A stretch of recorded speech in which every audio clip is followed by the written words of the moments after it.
autant aujourd'hui, il a perdu un peu de marge, je trouve, par rapport aux autres. Attention, moi j'aime beaucoup De Jong. Ce que j'essaye de vous dire, c'est qu'en fait, entre Pedri, entre Casado, entre Fermin Lopez, entre Dani Olmo, il y a du monde au milieu de terrain maintenant. Du coup, si De Jong n'est pas bon, on peut même penser à le mettre sur le banc, chose qui n'était même pas pensable il y a encore un an ou deux, où clairement De Jong était la référence au milieu. Et encore, Gavi n'est pas encore à 100%. Est-ce qu'avec les performances de Casado en 6 et de Koundé en défenseur droit, les priorités du mercato vont changer? Alors j'ai bien aimé cette question, elle est pertinente parce que quand on voit le mercato raté du Barça, on était tous d'accord pour dire attention, le Barça sans numéro 6, on n'a toujours pas la relève de Busquets, Kessié, vous le savez, qui est parti, Bernal qui se blesse en début de saison et finalement Antiflick arrive, nous met un double pivot, Pedri, Casado, ça marche bien et en plus de ça, on sait que le Barça va récupérer du coup Bernal pour la saison prochaine et quand on voit le niveau actuel de Koundé,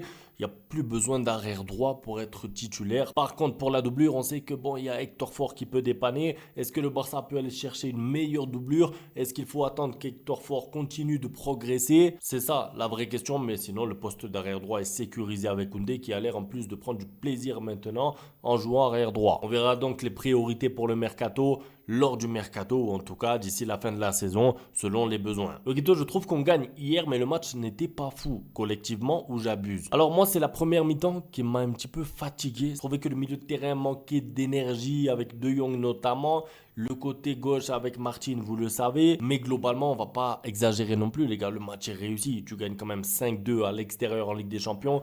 Je veux bien, on commence à s'habituer à des résultats comme ça. C'est sûr, c'est peut-être pas la masterclass de l'année avec un match incroyable comme le 7-0 avec une domination totale. Tu encaisses quand même 2 buts, c'est vrai. Mais il faut quand même se rappeler d'où vient le Barça. Tu prends du plaisir devant le match. Il y a beaucoup d'occasions. Le Barça aurait pu mettre 8 buts. Honnêtement, si Lewandowski est un peu plus efficace.